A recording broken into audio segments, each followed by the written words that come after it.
Assalamualaikum warahmatullahi wabarakatuh. Waalaikumsalam warahmatullahi wabarakatuh. Halo guys, welcome to YouTube channel MTSN 3 Sragen bersama Brigda Kreatif di sini. Kali ini kita memasuki acara apa itu berburu takjil, Cah? Jadi berburu takjil adalah bersama berguru dalam taklim dan jalinan silaturahmi. Baiklah, tema hari ini adalah mengintip bagaimana sih akidah dari Gen Z menurut tamu spesial kita yaitu Bapak Edi Arif. Baik Pak, jadi kan kita tahu nih ya, Gen Z itu kelahiran tahun 1996 sampai 2012. Nah, menurut sepengetahuan Bapak, akidah mereka sampai saat ini itu bagaimana Pak? Iya, terima kasih. Yeah. Saya diundang Brigda Kreatif Brigda Kreatif oleh yang mewawancarai Mbak Ica sama Mbak Melodia, dan saat ini luar biasa perkembangannya. Sebelum kita masuk ke bagaimana akidah Gen Z itu ya, generasi itu dibagi menjadi berapa sih kan itu? Kita banyak banget ya Pak. Banyak banget gitu loh. Oke. Gitu. Mulai dari generasi yang sekarang ini ya, yang paling tua sendiri itu pre-boomer. Memang ada Pak itu? Pre-boomer itu orang yang berusia di atas 75 tahun ke sana. Nah, jadi ada usia-usianya. Nah, sekarang kan ada orang usia 80, 90, 100. Itu dia generasi pre-boomer. Berarti generasi yang sudah melalui masa penjajahan belum Pak itu? Itu sebelum Perang Dunia Kedua. Sepuh. Yang kedua di bawahnya adalah baby boomer. Baby boomer itu generasi yang muncul ada pada Perang Dunia Kedua. Yang ada sama sebelum. Kalau tadi sebelum Perang Dunia Kedua, ini pada saat Perang Dunia Kedua yang mana enggak, dia itu berusia kurang lebih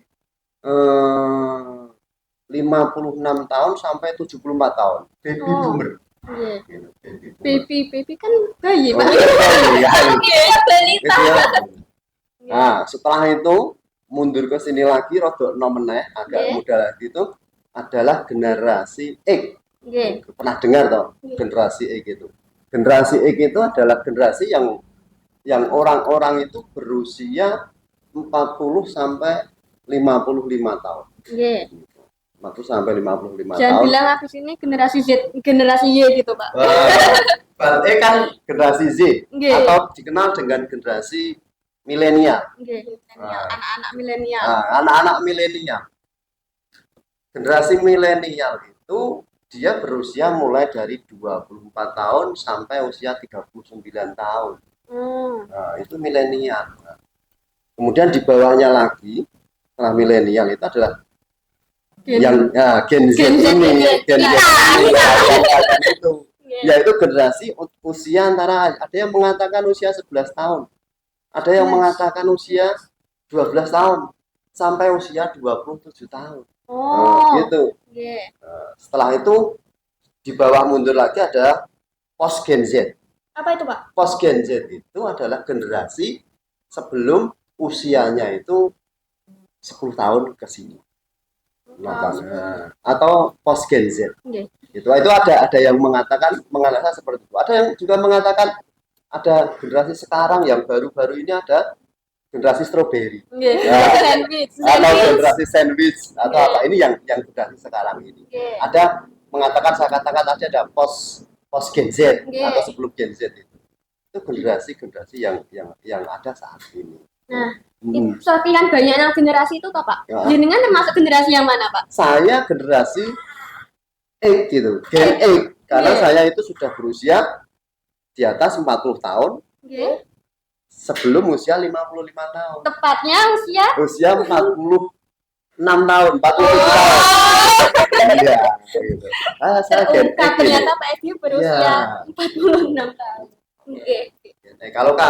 Kalau jenengan itu kan Gen Z. Gen Z. Masih muda Pak. Iya. Masih kecil. Masih kecil. Terus yang tadi nanya,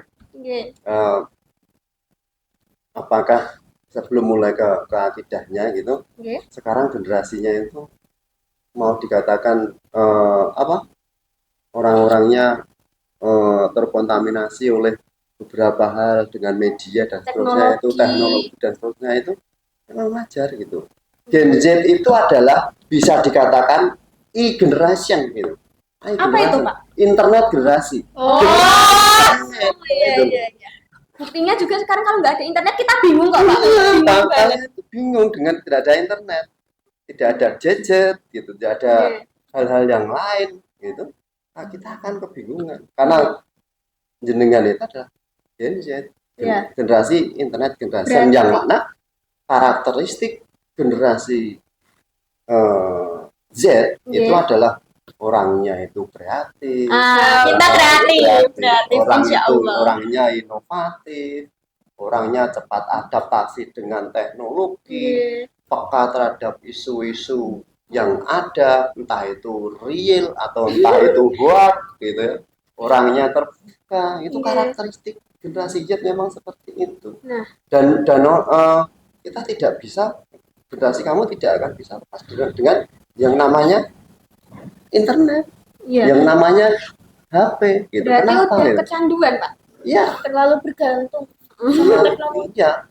Internet adalah bagian dari, karena sudah menjadi kebiasaan, akhirnya dikatakan sebagai candu. Kecanduan. Orang tidak bisa lepas dengan adanya internet, adanya gadget itu. Apalagi sekarang manfaat HP, manfaat ini banyak sekali. Kita tidak bawa uang, tidak bawa identitas, tidak apa-apa, tapi bawa HP bisa. Karena kita itu dengan HP semuanya mudah, mau bayar apapun mudah, kegiatan apapun mudah, mencari informasi apapun mudah dan sebagainya gitu. Itulah yang ada pada saat ini. Kan membicarakan akidah Gen Z kan ya Pak. Iya. Zaman dulu itu kalau ada anak yang minta sesuatu terus nggak diturutin, ada yang ngambek sampai ngamuk-ngamuk terus nendang pintu gitu, nggak sih Pak kayak sekarang? Ada nggak Pak? Ya, 1-2 wajar. Satu dua ada. Kalau sekarang sering ya Pak? Sering banget. Sampai tante. Kamu yang enggak? Kalau sekarang lebih berani gitu ya. Ya, kalau zaman Gen X itu kan lebih banyak yang Gimana Pak? takut taat kepada orang tua, kepada gurunya, gitu. Dan belum ada gangguan-gangguan yang lain di luar dirinya dan lingkungan yang ada saat ini gitu. Berbeda dengan yang saat ini. Kalau saat ini luar biasa gitu. Apalagi dibenturkan dengan seorang remaja ini. Karakteristik remaja kan luar biasa. Rasa ingin tahu yang tinggi, ingin diperhatikan, bahkan kadang melakukan hal-hal yang di luar nalar juga. Untuk pengen diperhatikan seperti itu, bahkan sampai keluar dari real aturan main yang ada agar kita itu generasi itu pengen diperhatikan gitu. Itu karakter seorang remaja seperti itu. Gitu. Maka dari itu pada kesempatan ini generasi kalian itu harusnya memiliki pegangan yang kuat dalam bergaul. Lingkungan kita kan luas, gitu. Lingkungan yang luas maksudnya gimana Pak? Pertama adalah yang sempit, yang kecil dulu, lingkungan kuat. Membentengi kontaminasi dari perkembangan ilmu pengetahuan dan teknologi. Lingkungan keluarga harus kuat. Orang tua harus membentengi putra putrinya dengan pemahaman keagamaan yang baik. Berarti kalau orang tuanya udah salah, nanti anaknya juga tersesat gitu ya Pak? Bisa jadi. Tapi lebih besar kemungkinannya anaknya akan tersesat karena yang memberikan petunjuk kan orang tua, petunjuk awal. Realnya itu ini loh lurus ke sini. Orang tua diam aja, anak akan mencari sendiri. Maka itu harus membentengi dengan ilmu agama yang kuat. Arahan yang baik, jangan sampai ketika anak itu mau belok itu Jangan sampai belok terus, Dibiarkan aja. dibiarkan Oke. aja, tapi harus diluruskan. Gitu. Itu di lingkungan keluarga. Yang kedua adalah di lingkungan sekolah. Sekolah itu juga harus bagus. Harus memiliki nilai-nilai keagamaan. Oke. Berarti kalau misalnya ya Pak, misalnya orang tadi kan berkenaan dengan keluarga. Iya. Misalnya orang tua itu mengizinkan anaknya untuk pacaran, itu menurut Bapak gimana? Bagi saya yang namanya pacaran itu mendekati kepada kemaksiatan, pelanggaran dan dosa. Oke. Dengarkan Mbak Melody. Kita adanya ta'aruf, komunikasi, saling mengenal. Apa sih Saling mengenal, Mbak. pacaran itu? Kita ta'aruf aja.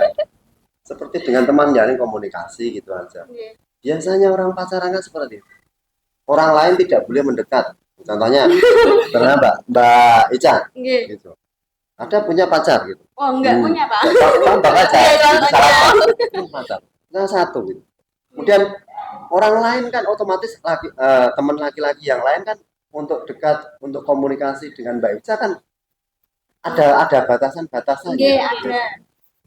Akhirnya akan lebih banyak tertutup untuk teman-teman yang laki-laki untuk berkomunikasi. Oke. Gitu. Berarti menutup jalinan Sasa- silaturahmi. Iya, satu itu. Yang kedua, yang namanya pacaran itu pertama mungkin ngobrol-ngobrol. Oke. Ngobrol bareng-bareng dengan temen.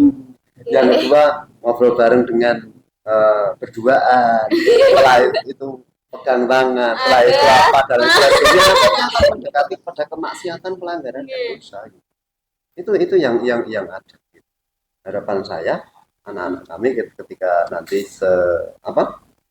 belum saatnya untuk menikah, nggak usah pacaran dulu.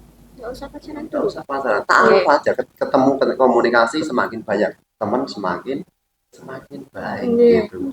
Sehingga kita bisa memilih mana yang cocok nanti ke depannya gitu. Dan ini kalau sudah waktunya nanti akan muncul sendiri. Itu lingkungan keluarga. Dan yang kedua lingkungan sekolah. Sekolah itu sangat penting sekali ya. Sangat penting sekali mendukung adanya proses perubahan manusia. Gitu. Setidaknya bentengnya itu ada. Dengan pendidikan keagamaan yang cukup ketika seseorang itu mau melakukan tindakan yang tidak baik, tidak benar, aturan main ini wis ngerti. Kari Arab nerap nih apa enggak gitu. Aturannya kan enggak tahu. Berarti dasarnya udah tahu. Dasarnya sudah tahu. Mbak, dasarnya sudah tahu belum, Mbak? Tinggal kita mau menerapkan apa tidak, tapi entah cepat atau lambat seseorang itu akan bisa menerapkan itu. Semakin dibuka pintu hatinya oleh Allah Subhanahu wa taala. Yang ketiga adalah lingkungan masyarakat. Kondisi perkembangan teknologi informasi yang saat ini masyarakat harus mendukung. Gitu. Masyarakat harus baik-baik saja dalam menyikapi lingkungan remaja generasi Z ini yang mana usia itu antara 11 tahun sampai 27 tahun itu. Tapi kenyataannya sekarang masyarakat apatis sebagian. apatis itu tidak mau tahu, tak karpe dewe, nggak peduli dengan para remajanya, sehingga para remajanya itu mencari-cari di luar lingkungan masyarakatnya. Salah satunya dengan HP. Media sosial. Kita kenal banyak orang loh Pak. Gitu. Dari situ berbagai penjuru dunia itu ada gitu. Padahal di HP ini informasi-informasi yang ada, komunikasi yang ada yang real.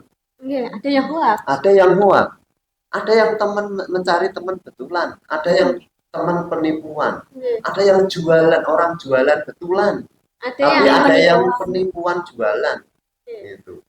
Dan masih banyak lagi. Ada informasi YouTube yang ini betulan, ini hoax, gitu. Tapi kita semuanya kan percaya aja gitu. Percaya aja. Maka dari itu kita harus memfilter, menyaring informasi-informasi yang ada sebelum kita sebarkan kepada orang lain.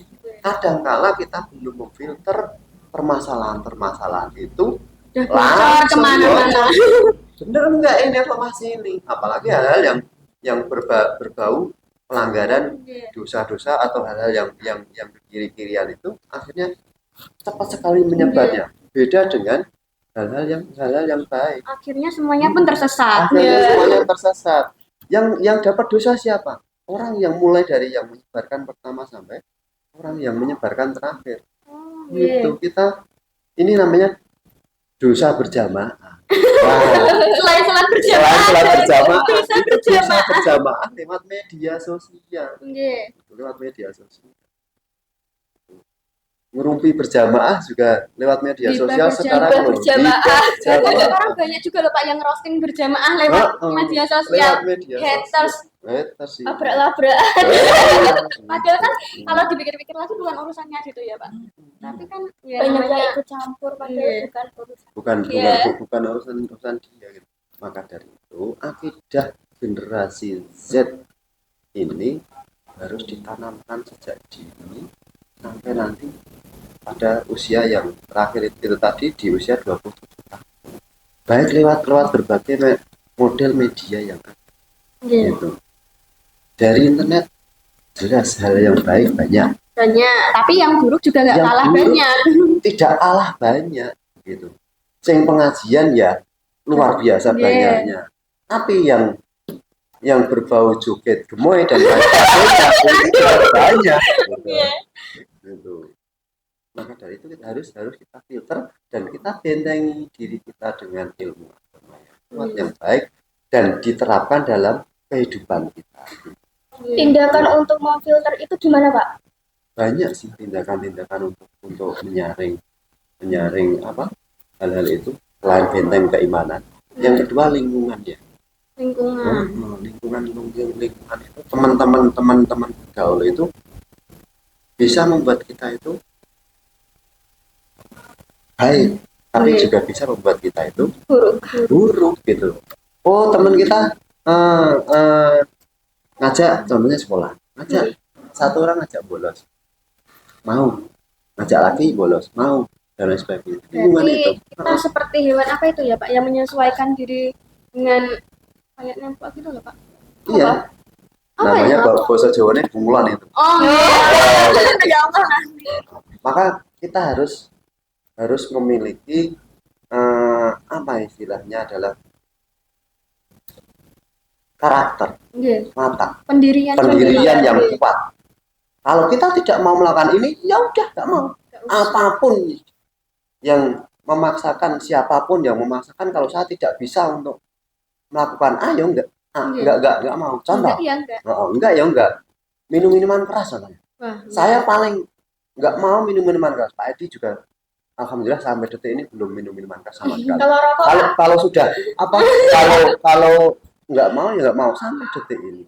Maka dari itu harus walaupun seseorang itu bergaul dengan orang yang peminum atau mungkin penjudi dan lain sebagainya, tapi kalau pendiriannya sudah kuat, ya udah, kamu mau minum ya silahkan minum aja, urusan kamu. Akan dari gelem gitu, mau judi ya silahkan judi kamu. Saya ingatkan juga nggak mau gitu. Maka dari itu yang utama dari kita itu bisa memiliki keimanan yang kuat, bisa selamat di kehidupan ini, baik kehidupan dunia dan kehidupan akhirat. Mbak Melody? Hah? Lagi mau nanya. Aku mencerna. Mau tanya Pak, kira-kira itu bagaimana menurut Bapak ada Gen Z itu udah nggak berperilaku baik gitu loh Pak? Paham nggak? Kan sekarang itu banyak yang istilahnya nyeleneh dibanding dari yang dulu. Kalian dulu sopan, baik, ya sekarang itu sama orang tua udah nggak ada. Adabnya jauh gitu ya? Ya itu. Kalau kamu dikatakan Mbak Melody ya, adab kamu sudah menyimpang dari aturan main yang ada. Sepakat enggak kamu? Mau enggak? Antara mau dan tidak. Kalau Mbak Ica? Apa ya Pak? Adabnya sudah jauh dari peradaban yang ada. Sudah. Dikatakan seperti itu, mau enggak? Enggak. Kita enggak. Saya yakin kita semuanya enggak mau dikatakan. Ada satu dua hal yang wajar. Maka dari itu bagi siapapun yang memiliki penyimpangan dalam adab ya di Oke. generasi Z. Mari kita ingat, Oke. Kalau nggak kita bisa ajak, diingetin kita gimana? ajak untuk Jalan yang lurus. ke Oke. real yang ada. Kalau nggak mau bagaimana Pak? Tugas kita sebagai hamba Allah, khalifah di dunia ini, khalifah di bumi ini adalah mengajak, mengingatkan. Kalau Gitu. tidak mau ya Kalau sudah, tidak mau, Biarkan saja. sudah tanggungannya sendiri. tangannya sendiri. Gitu. Walaupun ada yang jauh, karena memang ini beda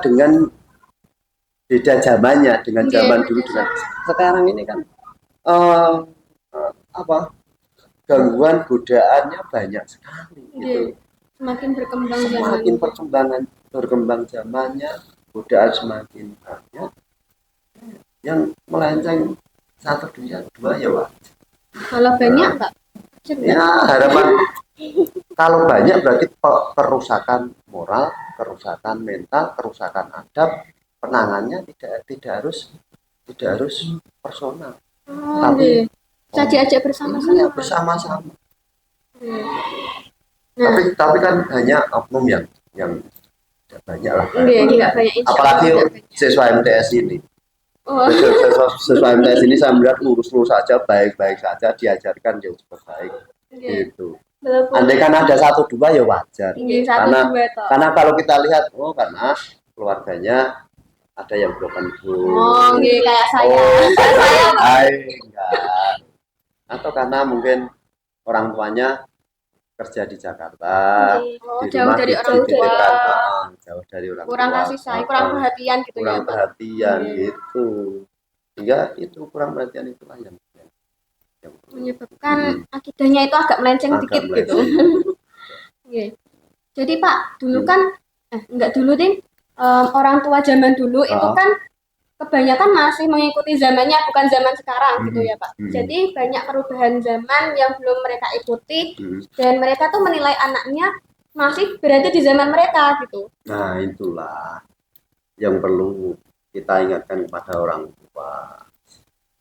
Tapi cara mengingatkannya, berkomunikasinya dengan cara yang baik, yang santun, yang tidak menyinggung gitu. Kalau dulu zaman orang tua mungkin sepeda motor masih jarang-jarang. Gitu. Sekarang setiap orang punya sepeda motor kan itu. Per anak satu. kelas 5 aja udah bisa loh. Iya, udah bisa. Dan dulu di zamannya tidak ada alat komunikasi berupa HP. Sekarang HP sudah ada di mana-mana, setiap orang mau pakai apapun enak. Ya kita komunikasi dengan cara yang baik agar kita tidak terlepas dari real yang ada pengawasan dari orang tua, karena memang kalau belum berkeluarga kan masih ikut orang tua. Dan orang tua adalah ketika mengingatkan itu tidak untuk hal yang buruk, tapi demi kebaikan anak-anaknya, putra-putrinya, agar semuanya menurut agar semuanya itu menjadi orang yang bermanfaat. Amin. Ya maupun masyarakat agamanya. Walaupun kadang-kala itu apa yang disampaikan oleh orang tua itu menceritakan pada zamannya. Padahal sekarang sudah tidak relevan. Sudah ganti zaman. Ganti zaman. Ya begitulah kira-kira. Mbak Melati ada yang mau ditanyakan? Sepertinya udah. Oke. Terima kasih sekali atas apa podcastnya hari ini. Semoga nanti nantiasa berjalan lurus. Amin. Dan ini menjadi bekal bagi kalian dalam mengarungi kehidupan ini. Semoga menjadi jurnalis yang handal. Amin. Kita kan di sini kan baru pemula. Nanti belajar masih banyak belajar dan jangan lupa kita jual informasi itu sekarang mahal sekali. Gitu. Kalau kita sudah punya apa basic seperti ini, tinggal pengembangannya saja. Saya pikir itu yang dapat saya sampaikan. Banyak terima kasih sekali. Semoga jurnalis Madrasah Sanawiyah Negeri 3 Sragen semakin jaya, semakin masyarakat. Jadi Mbak Melati nggak mau beri kesimpulan? Aku agak kepikiran ya Mbak. Ya pokoknya Kesimpulannya saya satu aja. Nanti Iya. saya satu, Mbak Melodia satu, Mbak Ica satu. Oh, nggih. Oke. Berarti berbagi. Berbagi. Kesimpulan menurut saya itu Saya dulu. Oh. Saya dulu dong. Iya, tamunya dulu baru kita. Mari ya. kita itu belajar Nggih. untuk merubah, mengendalikan manfaat dari bermedia sosial yang ada. Nggih. Kita ambil manfaat bermedia sosial dari generasi yang ada. Karena kalian adalah generation gitu, Oke. generasi internet gitu. Dengan memanfaatkan nilai-nilai positif yang ada, sehingga dengan nilai-nilai positif yang ada itu pikiran kita menjadi sehat, pikiran kita menjadi baik, sehingga hal-hal yang di luar, hal-hal dampak-dampak negatif yang ada itu akan terkikis, tersingkir dengan sendirinya. Gitu. Ambil manfaatnya, hilangkan hal-hal negatifnya. Gitu. Media sosial. Saya pikir itu satu. Oke, Mbak Melodia. Mbak Melodia dulu. Kesimpulan menurut saya itu ya banyak dampak positif yang bisa diambil dari menurut bintang tamu kita yang spesial ini. Kayak misal Gen Z itu kan generasi yang bisa dibilang rusak, gitu bisa dibilang Pak, rusak. Maka dari itu kita harus banyak tantangan. memperbaiki. Iya. Banyak tantangan, bukan rusak. Kalau rusak nanti pemahamannya yang tidak pas. Ya. Banyak tantangan. Nggih. Kalau menurut Isa gimana? Nah, kalau menurut aku kesimpulan podcast kali ini itu perkembangan zaman itu kan selalu berkembang dan selalu maju, alurnya tidak mundur. Ya, pengaruhnya terhadap kita atau akidah kita itu ya tergantung cara kita menyikapinya sendiri gitu. Jadi kita harus was-was gitu sama diri kita sendiri, harus bisa menjaga diri kita sendiri agar tidak tersesat pada zaman kita gitu. Udah? Tutup? Silakan. Nah, oke, sebelum kita tutup jangan lupa like, subscribe, and comment ya. Udah ya. Oke, sekian dari kami. Kami pamit mohon undur diri. Wassalamualaikum warahmatullahi wabarakatuh. Waalaikumsalam warahmatullahi wabarakatuh.